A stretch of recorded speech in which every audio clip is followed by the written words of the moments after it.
Alô, comunidade! Boa tarde, Brasil! Começa agora o ICL Urgente, sempre às 5 horas da tarde, com as principais notícias do Brasil e do mundo, e sempre com a gente na redação do ICL, na Central de Apurações, Laura Couto. Boa tarde, Laura. Boa tarde, Rodrigo. Programa quente hoje, hein? Boa tarde para você que está nos assistindo pelos canais do Instituto Conhecimento Liberta e Eduardo Moreira no YouTube. E muito boa tarde para você que está nos ouvindo pela Web Rádio São João, em Quixadá, e pela Rádio Cultural FM no Rio Grande do Sul. Vamos lá, Rodrigo. É isso, Laura. Noticiário sempre quente, se não é o STF, é o Bolsonaro ou então o Donald Trump, né? Boa tarde para você, Laura. Boa tarde para você que nos acompanha e que mora nesse país em que a direita se alia a um presidente de outro país que age abertamente como imperador do mundo. Foi esse o termo que o Lula usou para se referir ao Donald Trump. Ele acha que ele é um imperador do mundo. Não só acha, ele age como imperador do mundo. O imperialismo não é algo novo, é uma palavra que muita gente dizia, isso é coisa, ficou fora de moda, imperialismo, ficou fora de moda, é? Tá aí, explícito. Agora os Estados Unidos tiraram a máscara e o Trump age realmente como o dono do planeta, chefe do império. Por que eu estou falando isso? Porque Donald Trump mandou navios de guerra para o litoral da Venezuela. E agora há pouquinho, a porta-voz da Casa Branca prometeu usar toda a força contra Nicolás Maduro, usando aquele discurso de que é combate ao narcotráfico. Eles já falaram tanta coisa contra Saddam Hussein. Quando eles querem invadir e dominar, as justificativas são as mais variadas possíveis. E agora o terror imperialista se volta contra a América Latina. E aí tem gente ainda colocando o bonezinho do Trump, inclusive governador do estado mais rico do Brasil. É nesse ponto que nós estamos. Mas vamos começar por outro assunto. Eu só voto no Bolsonaro. Não sou eu, não. Isso é uma campanha. Apoiadores e aliados de Jair Bolsonaro aderiram a esta campanha que foi lançada pelo filho, Eduardo, o Bananinha, em defesa do pai. Ele lançou essa campanha nas redes sociais. Nesta semana, o 03, o filho 03, usou as redes para publicar uma foto de Bolsonaro com essa frase, eu só voto no Bolsonaro, querendo dizer todos os outros, as outras alternativas, são traidores.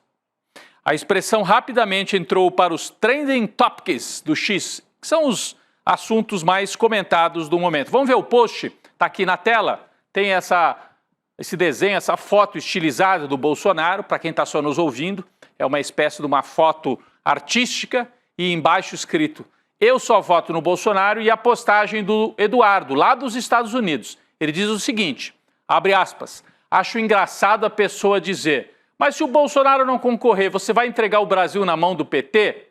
Aí diz o Eduardo, se realmente a intenção for salvar o Brasil do PT, por que estas mesmas pessoas nada fazem e apenas olham o cara que mais chance tem de derrotar o PT ir preso injustamente? Então eles foram por um tudo ou nada, ou é tirar o Bolsonaro da cadeia, ou não é nada. E ele diz que quem tem mais chance de derrotar o Lula é o Jair. Lembrando que o Jair perdeu a eleição estando no poder. Então, se o Jair é a melhor chance, eu fico imaginando as outras. De qualquer maneira, mostra um caminho de desespero e de chantagem do Eduardo Bolsonaro. Ele chantageia o Brasil usando essas sanções aí do Trump e chantageia a própria direita, dizendo ou é Bolsonaro ou é nada. Essa campanha vem depois que o outro filho, o Carlos Bolsonaro, depois que o Carlos Bolsonaro chamou os governadores de direita de ratos e oportunistas. Ratos e oportunistas. Então, eles partiram com tudo. Quando eu falo eles, são os filhos, os filhotes de Jair. Partiram com tudo para cima das outras forças de direita e de extrema direita no Brasil. Falando nisso, hein, Laura, tem um desses chamados de ratos que está dando para trás, hein, Laura? Quem é, por favor? Rodrigo, parece que o Tarcísio de Freitas não quer se queimar com a família Bolsonaro. Durante um evento promovido por um fundo de investimentos em um hotel em São Paulo, o governador voltou a dizer que trabalha por sua reeleição no estado e afirmou que busca ajudar um eventual candidato da centro-direita nas eleições presidenciais do ano que vem. Vamos ver o que o Tarcísio disse. Ele disse o seguinte: Onde eu posso contribuir? Primeiro, em fazer um trabalho legal aqui em São Paulo, tentar entregar aqui em São Paulo. Eu vou focar nesse projeto. Se eu fizer um bom trabalho aqui, a gente vai ajudar um projeto deste campo político. Meu objetivo agora é ajudar esse campo, ajudar quem vai vir, quem vai ser o nosso candidato no campo. Tentar ajudar com um projeto de Brasil. Só que na mesma noite, o Tarcísio também discursou para evangélicos em Barueri, fazendo referências bíblicas e promessas de entregas estaduais para 2026. Mas vale lembrar que ainda nesse sábado, o governador de São Paulo foi tratado como o candidato à presidência em um almoço com banqueiros, Rodrigo. Então são sinais, Laura, sinais dúbios, né? Ele vai esse encontro no hotel e diz, não, eu vou entregar, fazer as minhas entregas, como eles dizem aqui no estado, eu vou ajudar alguém do projeto de centro-direita, não, gente. De extrema-direita. O Tarcísio é um homem da extrema-direita. Está fingindo ser outra coisa. Mas ele chegou ao poder apoiado pela extrema-direita. A política dele de segurança pública é da extrema-direita. Não é o Mário Covas, do PSDB, que tinha secretário de segurança pública que defendia a legalidade e os direitos humanos. O Tarcísio tem um secretário de segurança que defende extermínio. Então ele é de extrema-direita, né? Só que ele fica nesse jogo dúbio.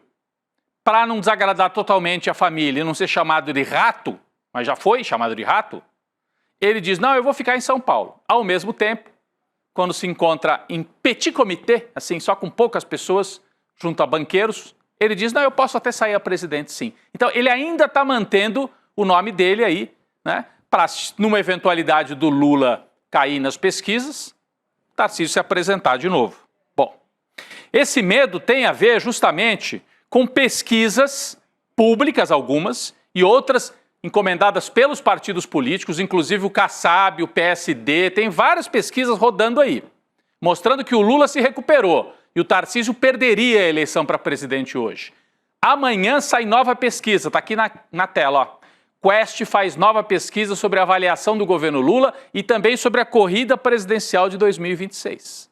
Tem gente que colheu a informação de que com os números parciais já dos pesquisadores na rua, é dado como certo que essa pesquisa da Quest vai trazer o Lula se recuperando ainda mais, subindo mais um patamar. E aí o Tarcísio, ó, que não é suicida, não vai se arriscar numa campanha a presidente, ainda mais com os filhos do Jair chamando ele de rato, numa campanha contra o Lula que vem se fortalecendo. Vamos aguardar. Amanhã sai pesquisa Quest de avaliação e pesquisa também de quadro eleitoral. Não é que os quadros estejam uma maravilha para o Lula, mas ele está se recuperando e está se fortalecendo para 2026.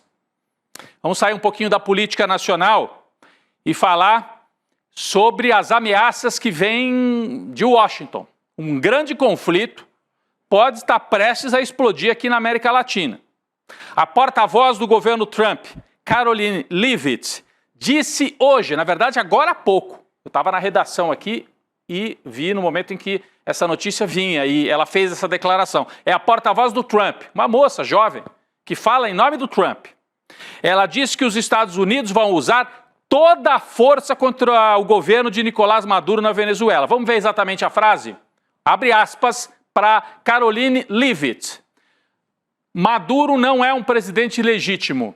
Ele é um fugitivo e chefe de um cartel narcoterrorista acusado nos Estados Unidos de tráfico de drogas.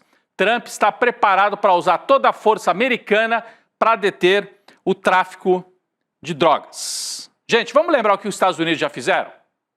Essa história de que o Maduro pode ter defeitos, e tem. O governo brasileiro mesmo, na última eleição, fez várias críticas ao processo eleitoral. Mas chamar o Nicolás Maduro, que é o herdeiro político de um movimento com força política e com raiz na Venezuela, de chefe de narcotráfico, é absurdo. Bom, a gente pode dizer, o Donald Trump é um aliado de pedófilos. Mas ele é isso só? Ou ele foi eleito pelo povo dos Estados Unidos? No caso dos Estados Unidos, eles já acusaram Saddam Hussein de ter armas químicas. Era mentira, mas com isso invadiram o Iraque, devastaram o Iraque. Eles já acusaram agora recentemente, apoiando Israel, o Irã de estar próximo de ter armas nucleares. Era mentira, mas bombardearam, mataram gente na capital Teherã. Eles não dizem que o Xandão é ditador, desconhecendo inclusive o sistema constitucional brasileiro? E agora, Maduro é chefe de quadrilha, chefe de cartel. Bom, segundo a apuração da agência Reuters, 3 navios de guerra dos Estados Unidos chegarão à costa da Venezuela entre hoje e amanhã. Então a situação vai escalando, é uma situação gravíssima, está aqui na tela a manchete da Reuters. Os Estados Unidos manda navios de guerra para perto da Venezuela, dizendo que vai combater as drogas. Você pode combater as drogas lá na costa da Califórnia. Aliás, o maior consumo de drogas do planeta é nos Estados Unidos. Eles são grandes consumidores. Se não houvesse um mercado das paranoias e uma sociedade doente nos Estados Unidos, não haveria tanta produção de drogas em outros países para abastecer o mercado dos Estados Unidos. Mas está aí, o mundo se armando, os Estados Unidos fazendo o cerco. Em 64, eles mandaram um navio de guerra para a costa do Brasil, na véspera de derrubar o João Goulart. Então é grave. Naquela época eles faziam escondido, agora anunciam que estão mandando os navios.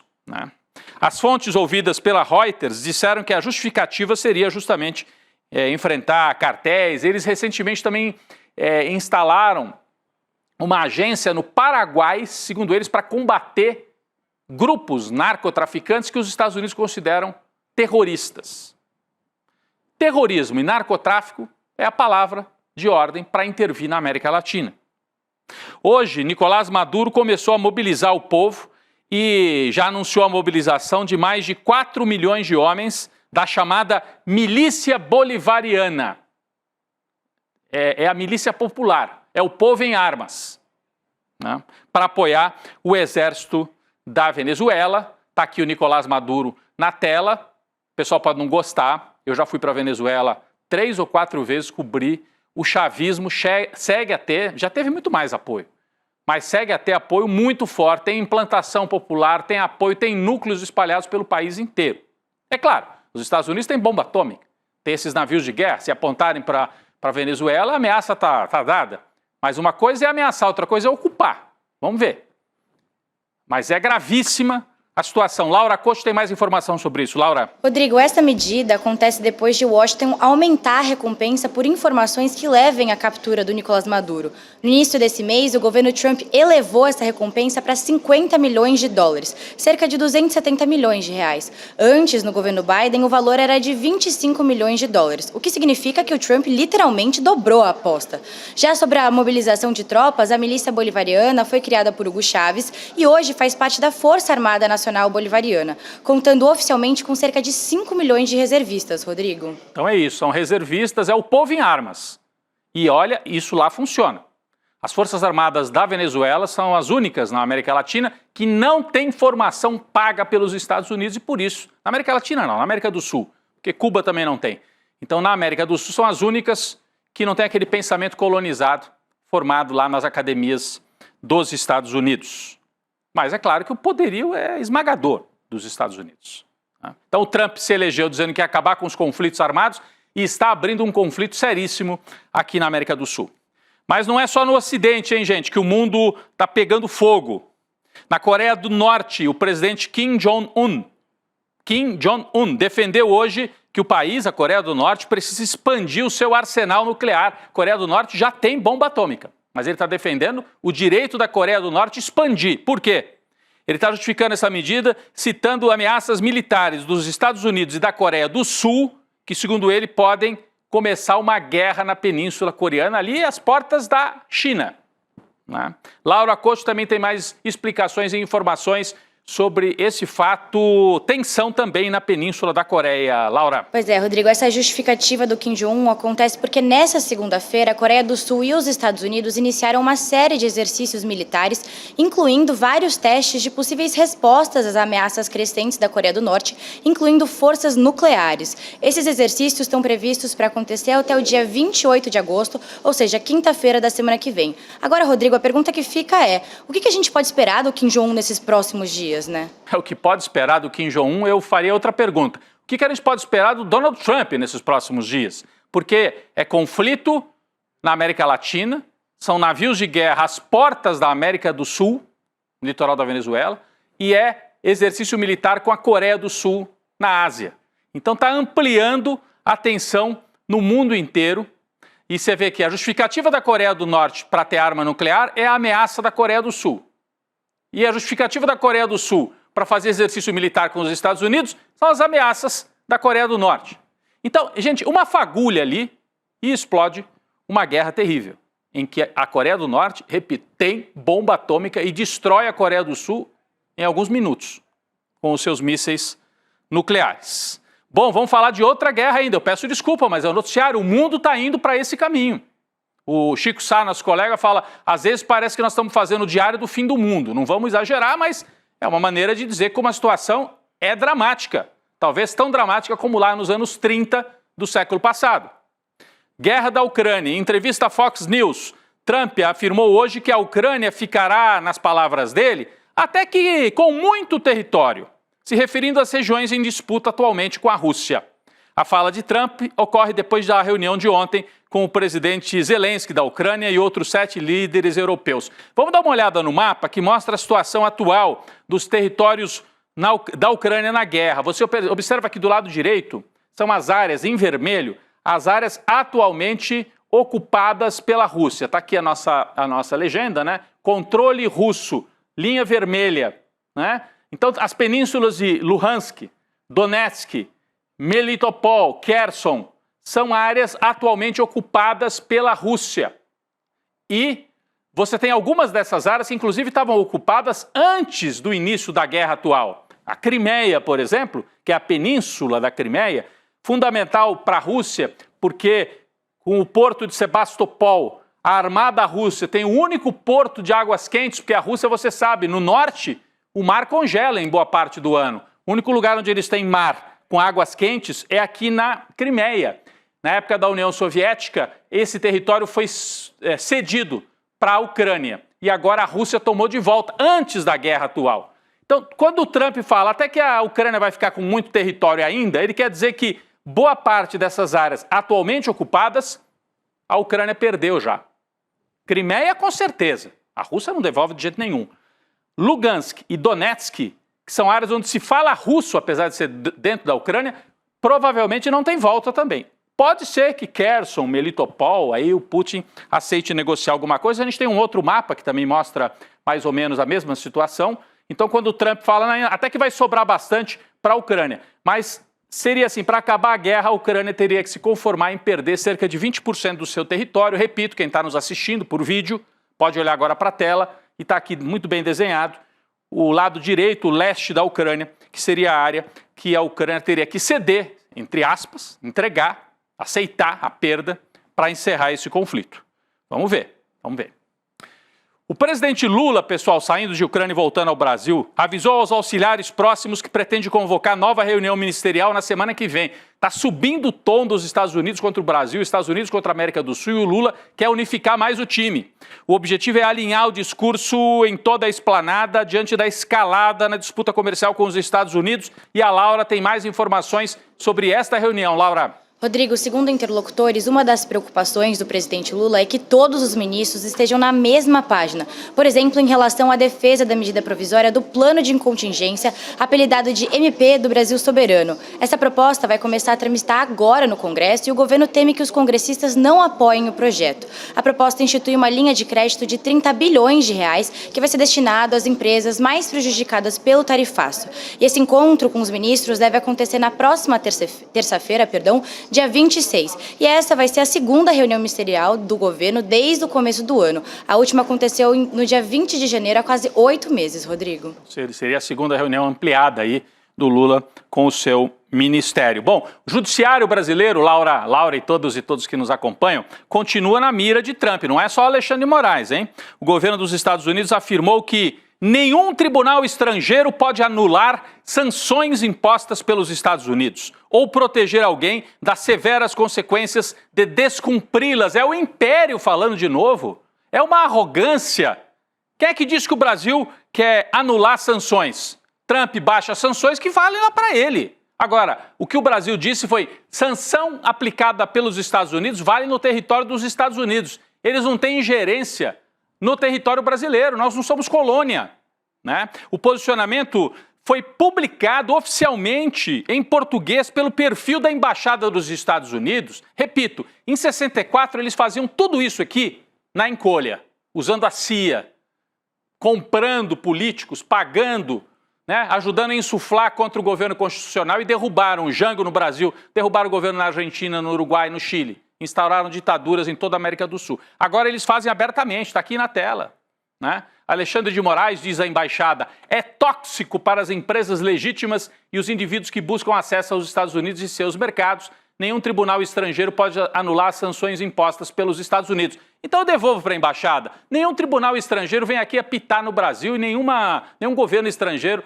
tem ingerência sobre o que o Brasil vai fazer ou deixar de fazer, né? Mas isso tudo aqui, essa publicação arrogante, descabida, imperialista, imperial dessa turma do Trump, vem depois que o Flávio Dino, ministro do Supremo, proibiu que sanções estrangeiras unilaterais valham para o Brasil.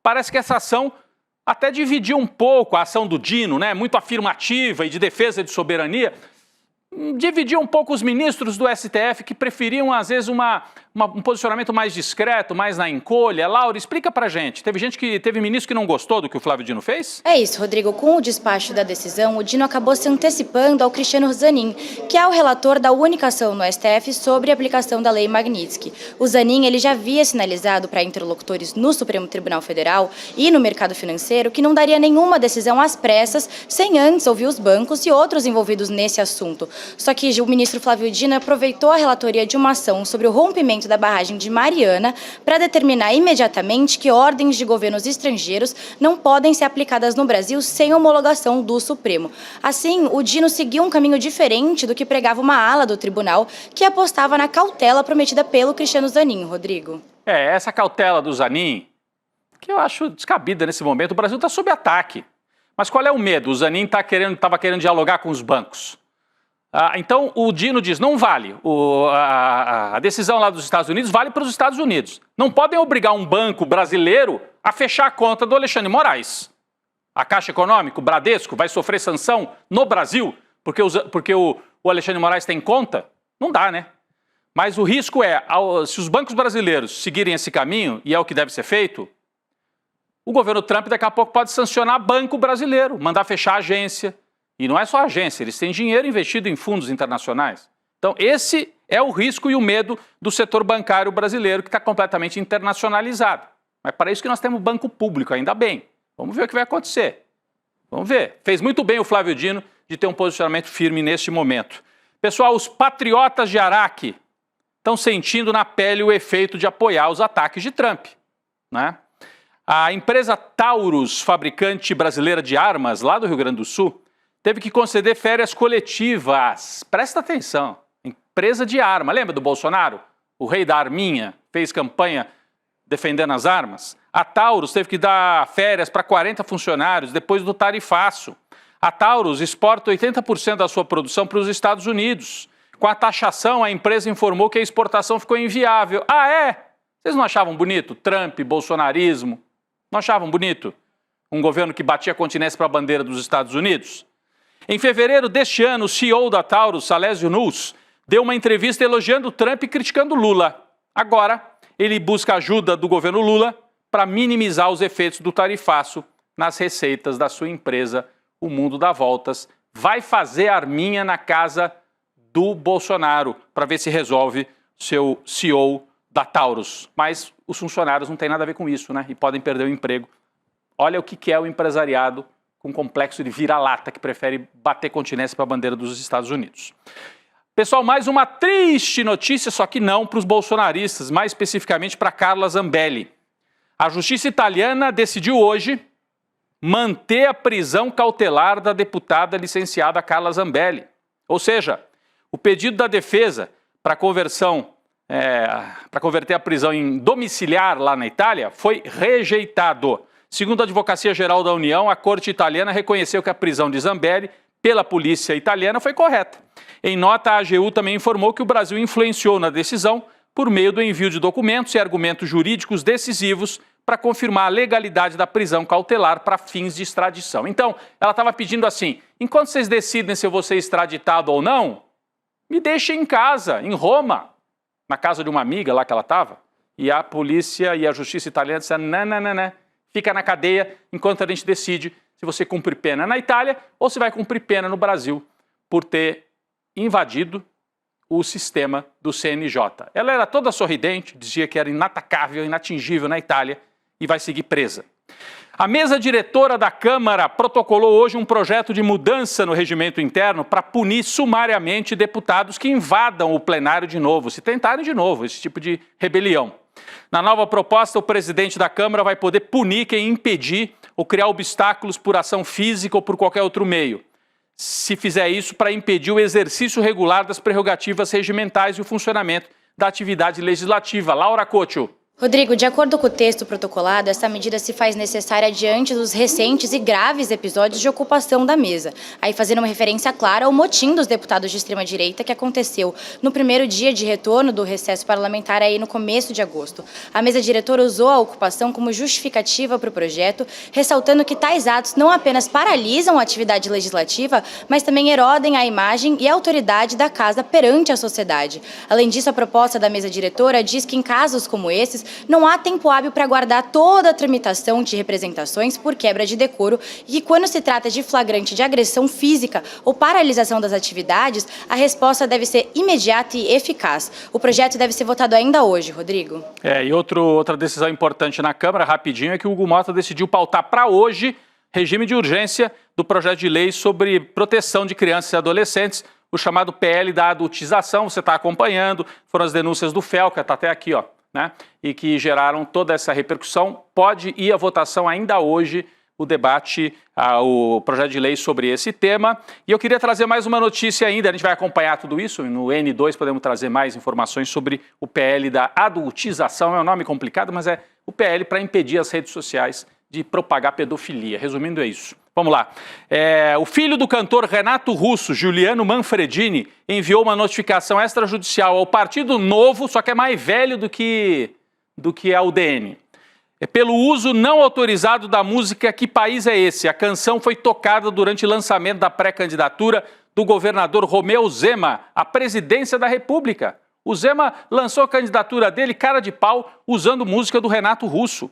No documento, Legião Urbana Produções, que detém os direitos sobre a marca, afirmou que houve violação dos direitos autorais e solicitou que tanto o Zema quanto o partido se abstenham do uso da música em publicações futuras, no Instagram ou em qualquer outra plataforma. Manfredini disse: mais uma vez a extrema-direita insulta a obra do meu pai, a memória dele, e faz uma afronta aos direitos autorais. Não pegou bem, fez muito bem a família do Renato Russo de dar um chega para lá no governador que gosta de comer banana com casca e tudo, e está se lançando à presidência e atacou a memória do Renato Russo. Show! Sai, Zema, não vai usar a música do Renato Russo.